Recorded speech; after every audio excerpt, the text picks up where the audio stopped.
Now, as you know, I am not convinced under any circumstances that Netanyahu is still alive. I'm not. I don't know too many people that probably are. But he issued a statement the other day that should really disturb quite a few people, pious or not pious. Lessons of History, very brief, 100-page book, in which he said, well, history proves that, unfortunately and unhappily, Jesus Christ has no advantage over Genghis Khan. I didn't realize that Jesus Christ was supposed to have a physical ability over Genghis Khan.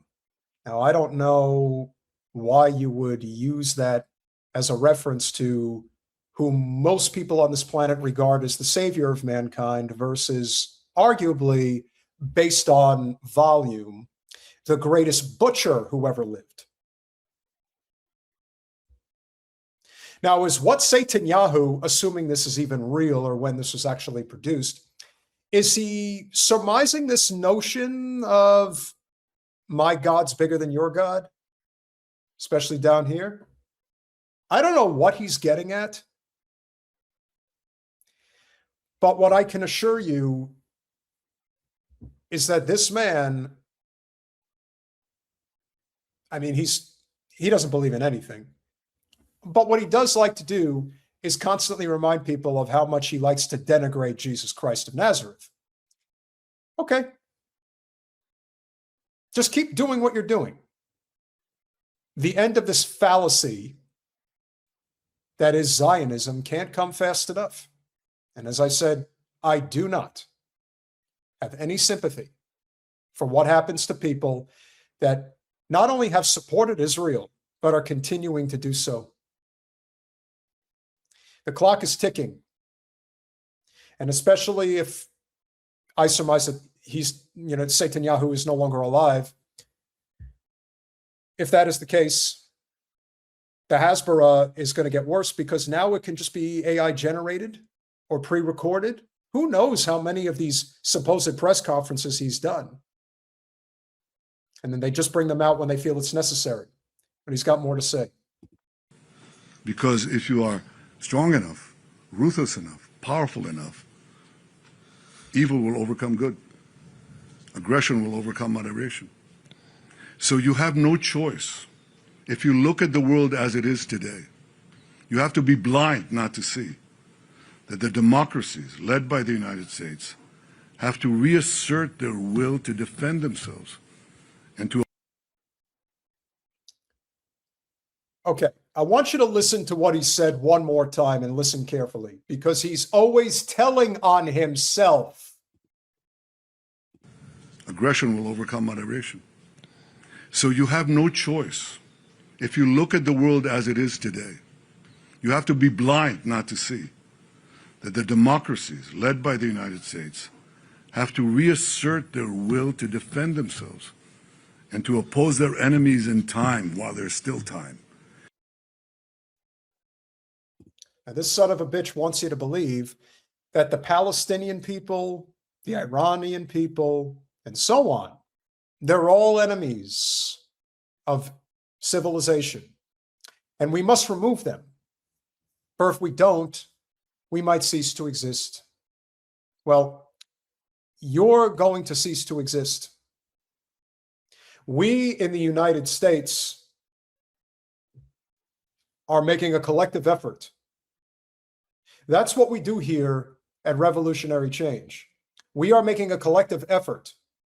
And I say this to my old friend, who I do not communicate with anymore, who is an ardent supporter of the State of Israel. I am making it my mission in life, as I have been for the past few years, to ensure the demise of the State of Israel, that it should no longer exist. And you could take with that however you want. You could call me whatever names in the book you want to call me. I don't care.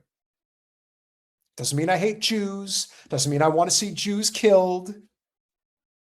It just means that your ability to run the world is coming to an end. And it's not going to happen today. It's not going to happen tomorrow, but it will happen. because the collective nature of where multiple generations are going is away from this conscription. And they know it. And no amount of bitching, complaining, kvetching, like this shithead is doing, is going to stop it. Now, they're going to take a lot of people out as they do it, and we all have to be vigilant and on guard. But the night is always darkest before the dawn, and that's what's coming. His dawn, it's like getting thrown into the sun. And it's not just him. He's just a symbol, but a pretty genocidal, crimes against humanity type symbol. We'll finish it up. Before the jarring gong of danger wakes them up and wakes them up too late. This is where we are now.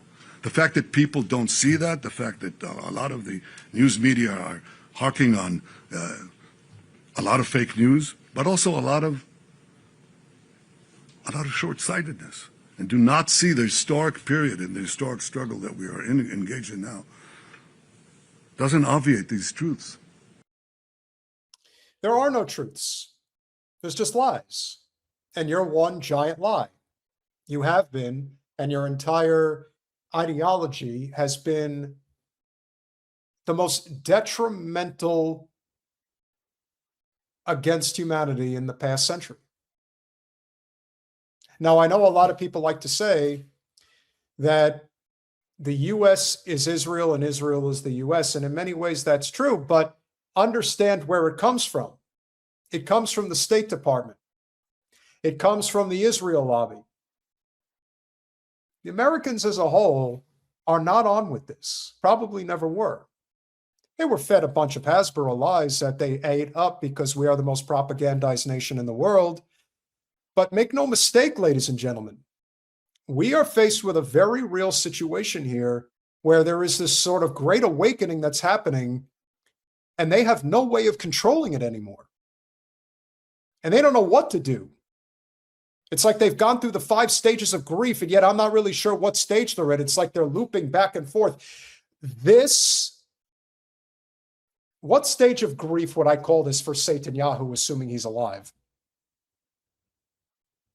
I would say this is fear.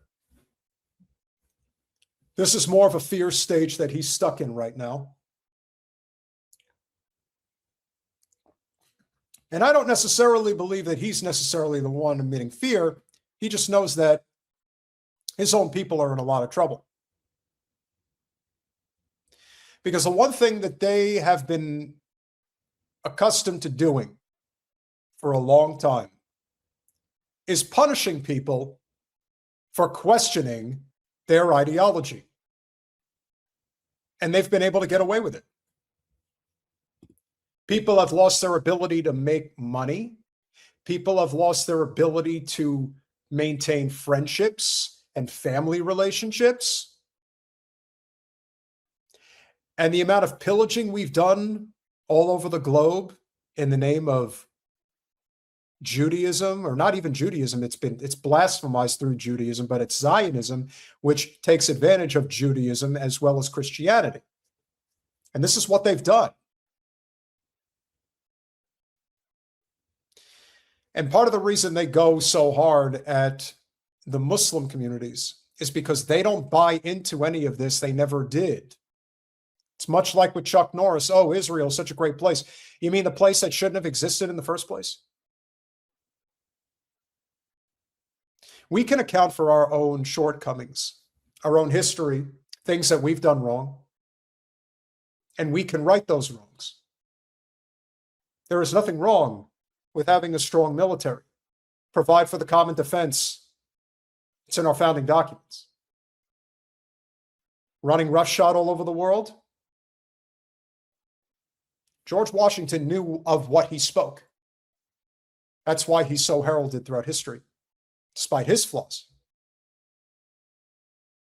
How we ended up here, answering to that phony nation, when in reality, it's an appendage of our own nation.